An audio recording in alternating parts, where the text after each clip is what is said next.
Yes. Yung winner ka feature niya kay Dina. Kasi participate ulit. Can the previous winners last year of the TikTok competition join again this year? Yes, they can participate again.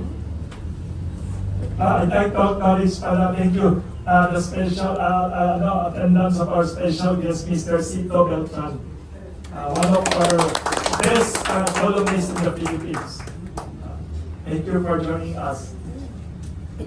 Any questions?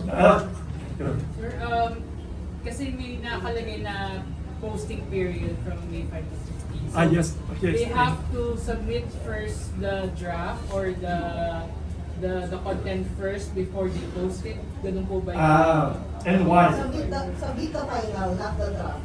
Okay. The final. Anytime from 15 to the until the June 8th, the deadline of submission. May 15, sorry, May 15. Yes. So, Deadline of submission. tinatanong niya parang the final, So yung posting period kasi, para walang maunang mag-post, May 5 lang yung start ng posting. You can submit, pero private lang muna. Yeah. May 5 to May 15 lang yung posting period. So, After May In their account. Yes. Tapos yung then link. they have to submit it to a website or social media page ba natin yung Chamber of Commerce? Yes. How do they join? Yeah, kasi i-scan nila yung QR code, tapos doon sila magre-register. And then, Doon nilalagay yung link ng posting. so, Laki may content. O, upload mo muna. Tapos syempre dahil may link ka na pagka-upload. Then once na-submit na nila, pwede na mag-post within the posting period. yes, we need a posting period. How long ang TikTok video each? How long ang each? May nasabi kayo kanina? 1 to 2 minutes. 1 to 2 minutes per pwedeng individual contestant, pwedeng team effort. At ang premyo pwede sa team, pwede sa really exciting. Sir, Yes. I'd like to ask about Yes. how they would actually create the stories because, of course, this is an FFCCI Yes. project. Yes. Do they need to be in an eligible FFCCI school in order to do that? And do they need to create a story that's based on true FFCCI schools, or can they create something creative? Good question. Yeah. Dalawang category, di ba? May isa yung creative and up to you to do. The other one, I think, yung personal story. Kung you're not good teacher, yeah, dalawang category. Can you please explain a little bit about the two categories? Yung isa is up to you. You can do fictional. If it's creative, Yes. or just a story, category B. So if meron kang part of your journey is FFCCI, various school, may involvement ka whether you work there, or naging teacher ka, alumni, principal, student, current student, 13 years old, or even past student, yung parents mo may story, category A ka. So, pag mga vloggers or media or whoever wanted to make a creative story or inspiration story about Yes. the various schools, category B. Yung category A is more personal, no? Because you grew up in that community, you saw the impact of the school. Yung category B is open to public. No? Saka, you can find out, because we're over more than 6,500 value schools that we've already built. You can see this in the website of the Federation. Doon lahat ng mga schools, no? Sa anong area. So the alumni can check their So, a while ago, may nakita na kayo siguro video. Actually, that's a media person from one of the Chinatown TV, no, yung photographer nila. He explained about the various schools. So, pwede ganun format if category kita. Hindi ka nag-aral doon, pero he went to the school, tapos tinunan niya yung school, tapos in-explain niya yung mga information, ilang school na natayo ng federation. Thank you. Tapos kahit na wala ka doon, pwedeng fictional, pwedeng creative, pwedeng...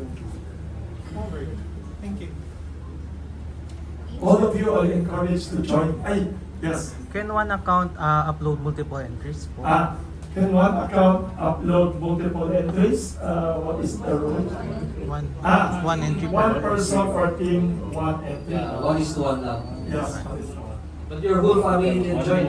Yes, everybody naman, pwedeng every member of your family. Sabi niya, no, one person, one entry. Pero if you are like, limang magpinsan, pwede limang entry. Yes, you can use different persons in the family, barkada. Pamilya nila sa sala. Yes. Oh, yung mga magkakaling dito. Ano magkakaling dito? Ganda lahat. We encourage you to join because this year you will notice that our prices, we have increased the prices. Yeah. There will be more winners. Thank you to the very generous president of FFCCCI, Mr. Victor. Thank you for wanting to encourage more people to yes. Ang sabi din ng mga officers ng Federation led by President Victor Lim, this is also one way to let all the donors know, parang accountability ba? Saan yung mga dinonate ng pera, saan napunta, anong mga school. So it's one way to say thank you to all the business people who donate. Ang kwento nila, may mga tao daw, instead of mag-70th birthday party, dinonate na lang sa public school. May mga ganyan. May mga magagandang stories eh. Tapos iba, for example, si Mr. Peter Mangasing, ang roots niya may Ilocos Norte, doon nag-donate. Kunyari si Mr. Reynolds C, may plantation sa Southern Mindanao, doon siya nag-donate. Si, may pagbalik ka sa ibang lugar. Kaya many people sa iba-ibang probinsya, they really want to donate public schools. Kasi gusto ng FFCCCI ayaw mo pala ang poverty in the country. Kasi daw kung mas konti ang poor, mas maraming customer ang negosyante. The economy should be wealthy. Yes. I think education is like an investment for our future generation. You don't see the result immediately, but once they graduate, they become professionals or successful businessmen. Doon mo makikita yung pakinabang nila from the very start on what we are doing. May tanong din dito, 3 or 4 questions. What is the reaction of FFCCCI to the global economic uncertainties caused by the Iran war and the non-stop increase in gasoline? What should the people do and why is FFCCI still doing all these charities? This Iran war in the Middle East will cause a lot of problem to our people. We have to be cautious for there will be a high inflation cost, high gasoline and diesel cost, and so we have to conserve our fuel. Our reserve of fuel is only around 1 month or 45 days. So let us try to conserve it for at least twice, can reserve for 60 days, or it will be a hard time kung walang fuel tayo, everything will be stopped. So let's promote, conserve our fuel, and working time siguro habahan, and then working day shorter, lesser day. So let's support our president for 4 days. For this work, but for the production should be regularly. Only the office worker 4 days work. So let's help our country, conserve our fuel. Thank you very much. Thank you very much, President. Very practical advice to everyone. Very good. What about the other FFCCCI officers? Any comments about the economy of the world and the FFCCCI charities, like the various schools and others? Vice President Reynolds C. Actually, as what our President said, dapat magtipid. Itagalog ko lang, dapat magtipid. Not only that, siyempre, we should plan. Kasi this is another stage in our this century na marami na nangyari sa atin.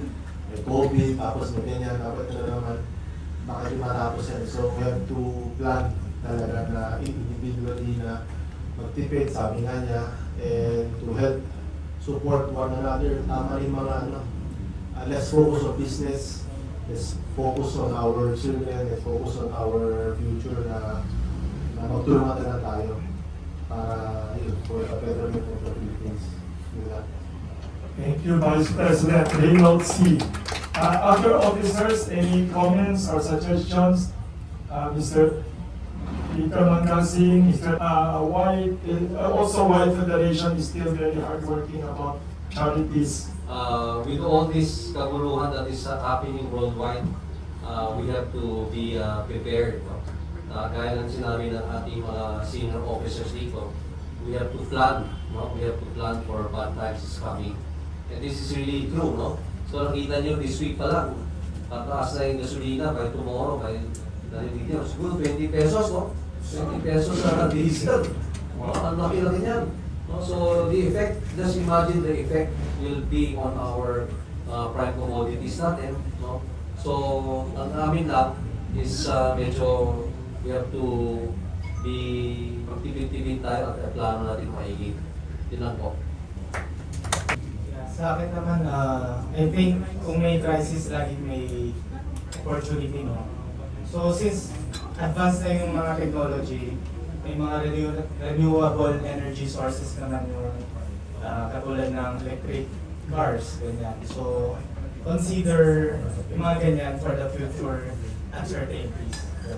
Thank you.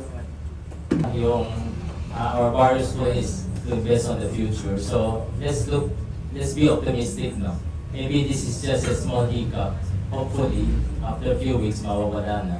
But let's look forward to be more optimistic sa business as well as yung mga ano dito. Hopefully, mawawala din ito. We survived 5 years of COVID. I think this is cannot compare to the disaster that COVID bring us. So let's hope and pray na lang. Thank you, Volker. Sir, question ko lang po, saan po pinapalabas yung mga entries, yung mga winners? Yes. When the winners are chosen, saan ipapalabas?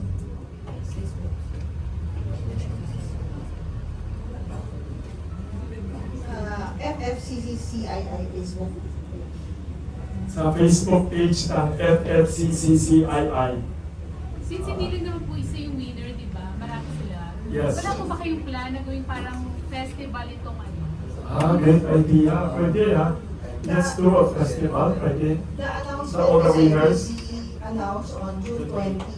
June June 8, but the awarding ceremony will be on June 20.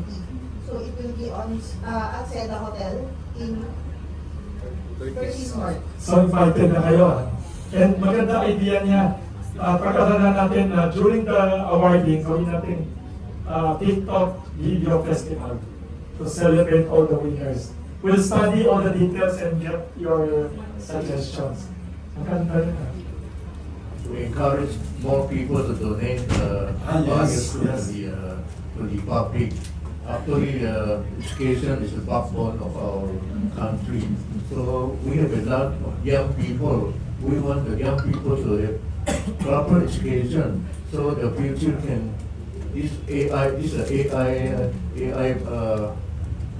nowadays. So they have to learn about the technology, math, and so very important is the math and STEM. So they have to study well on this STEM. So it will help them get a nice job for the program, this digitalization program now.